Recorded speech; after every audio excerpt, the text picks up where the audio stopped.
ಪೇಟಾ ಅಮ್ಮಾಪುರ ಸೌಹಾರ್ದತೆಯ ಸಂಕೇತವಾಗಿ ಮಹೇಶ್ ವಿ ಯಾದವ್ ಅವರಿಂದ ಇಫ್ತಿಯಾರ್ ಕೂಟ ಆಯೋಜನೆ. ಸುರಪುರ ಪವಿತ್ರ ರಂಜಾನ್ ಮಾಸದ ಅಂಗವಾಗಿ ಗ್ರಾಮದ ಮುಸ್ಲಿಂ ಬಾಂಧವರಿಗೆ ಮಹೇಶ್ ವಿ ಯಾದವ್ ಅವರ ನೇತೃತ್ವದಲ್ಲಿ ಇಫ್ತಿಯಾರ್ ಕೂಟವನ್ನು ಅತ್ಯಂತ ಸೌಹಾರ್ದಯುತವಾಗಿ ಹಮ್ಮಿಕೊಳ್ಳಲಾಗಿತ್ತು. ಗ್ರಾಮದ ಜುಮ್ಮಾ ಮಸೀದಿಯಲ್ಲಿ ಆಯೋಜಿಸಲಾಗಿದ್ದ ಈ ಕೂಟದಲ್ಲಿ ನೂರಾರು ಮುಸ್ಲಿಂ ಬಾಂಧವರ ಜೊತೆ ಇಫ್ತಿಯಾರ್ ಕೂಟದಲ್ಲಿ ಭಾಗಿಯಾಗಿದ್ದರು.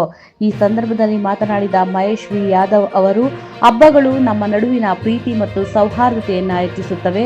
ಎಲ್ಲ ಧರ್ಮದವರು ಒಂದಾಗಿ ಬಾಳಿದಾಗ ಮಾತ್ರ ಸಮಾಜದಲ್ಲಿ ಶಾಂತಿ ನೆಲೆಸಲು ಸಾಧ್ಯ. ಈ ಇಫ್ತಿಯಾರ್ ಕೂಟ ಭಾವೈಕ್ಯತೆಯ ಸಂಕೇತವಾಗಿದೆ ಎಂದು ಹಿತವಚನ ನುಡಿದರು. ಕಾರ್ಯಕ್ರಮದಲ್ಲಿ ಗ್ರಾಮದ ಹಿರಿಯರು, ವಿವಿಧ ಸಮುದಾಯದ ಮುಖಂಡರು ಹಾಗೂ ಯುವಕರು ಭಾಗವಹಿಸಿದ್ರು. ಬಂದಿದ್ದ ಎಲ್ಲ ಅತಿಥಿಗಳಿಗೆ ಹಣ್ಣು ಹಂಪಲು ಹಾಗೂ ಭೋಜನದ ವ್ಯವಸ್ಥೆ ಮಾಡಲಾಗಿತ್ತು.